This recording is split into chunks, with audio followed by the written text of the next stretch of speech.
Hello everybody, welcome to Sports and Money. I'm your host, Ben Parker. Thank you for being with us today. We're talking about Le'Veon Bell, running back for the Pittsburgh Steelers. He just recently came out and announced that he might be willing to sit out a season or even retire if he can't get the kind of contract the Steelers are looking for. He said, "I'm very happy with my NFL career. I'm happy with the money I've made so far. I have plenty of money. It wouldn't hurt me to sit out a year or to retire." Now, Le'Veon Bell, in his first 4 seasons, 2013 to 2016, he had your average NFL rookie contract. He was drafted in the second round. During those 4 seasons, he made $3.9 million. Listen, he vastly outplayed that contract during those first 4 years. By his second and third season, he was one of the NFL's best. At this point, you could easily call him the NFL's best running back. He had almost 400 touches last year. He is a tremendous receiver out of the backfield, a tremendous runner. If he continues to do what he has done over his first 5 seasons, he could very easily make the Hall of Fame if he continues to do what he has done. Now, there's no telling how long he really wants to play, but I want to talk about what his options are in this offseason. This is a very common problem for all NFL players, especially coming off their rookie contracts.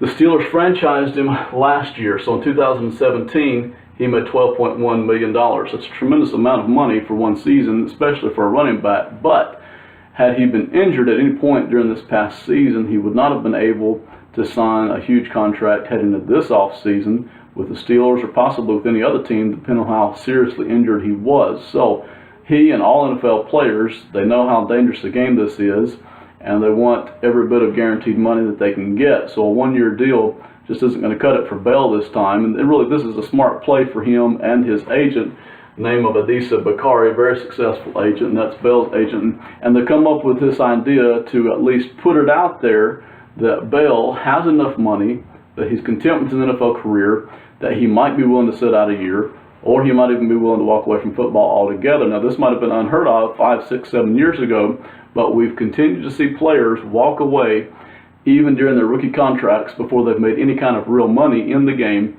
simply due to concerns about head injuries and health after they're done playing football. So it's really a valid threat for Bell and his agent to put this out there. They don't have a whole lot of other leverage at this point because the Steelers still have the right during the next offseason to franchise Bell once again. And what kind of money would that be? That would be over $14 million projected.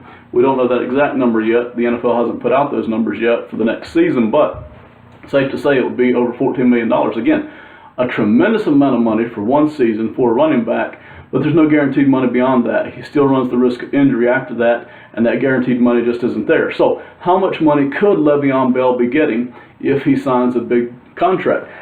Top NFL running backs right now, there's only 2 or 3 of them making this kind of money, but you're looking at 5 years, $40 million. That's the biggest and the most money the NFL running backs are making right now. Le'Veon Bell, safe to say, would blow the doors off that kind of contract. If you're looking at 5 years, and he's young enough to be getting a 5-year contract, even at the running back spot, the years is probably not where the Steelers are going to have problems signing him. It's going to be the amount of money. He is going to blow way past that $40 million ask. He's probably asking $55, $60 million.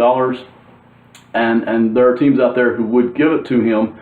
Whether or not the Steelers are willing to give it to him is another question. Now, the Steelers, of course, do not want to let Bell go. They don't want to watch him sit out a season. They don't want to watch him retire. They specifically don't want that to happen right now. The Steelers' window, and all NFL teams have a window, the Steelers' window is going to close at some point. Ben Roethlisberger has been talking about retirement every offseason now for quite a number of years. Mike Tomlin and that group have been trying to redo the defense over the past few seasons, and they've gotten younger on the defensive side of the ball, but at some point Roethlisberger is going to leave, so you want to have Bell as big a part of that as you can for the next couple of seasons. If Bell were to take off for a season, you might even see Roethlisberger go, as opposed to trying to win a Super Bowl and go up against the Patriots and the other teams in the AFC without Le'Veon Bell. So Bell's biggest leverage at this point is that he could sit out a season, and certainly that's a very real threat for Bell and a very smart move here for him to try to do that. So what kind of money could he be looking at? Possibly 5 years, $60 million. That's a lot for running back, but if anybody's worth it, Bell is. And he said openly he's trying to set the table for other running backs. Now, there's a couple of things I really wish would happen here. I'd love to see it. Bell has said that it's not about the money. And listen, maybe it's not. I don't want to call him disingenuous. I don't want to say that he hasn't made enough money in his career or that he hasn't planned financially in a wise way. But there's nothing wrong with him saying that it is about the money. I would really love to hear these players, because they have every right to do so. We do it in all of our other fields. I would really love to hear these players actually come out and say, hey, it is about the money. I want to make the most money I can make. This is the number it will take. And there's nothing wrong with that. We do that in all our other fields and all other businesses, and I really enjoy hearing them say it. Now, there's a lot of pressure from fans not to kind of hear that kind of thing. There's a lot of pressure from other players at times, that you know that if they're getting that money, perhaps you won't be getting that money, because the NFL salary cap prohibits how much money a team can put out overall. So there's a lot of public pressure to not say that, but there shouldn't be. It ought to be okay for a player to step up and say, if I'm going to put my health on the line for the next 5 seasons playing this game, and specifically playing it for this team in this city, I want the amount of money that I think is going to make it worth it.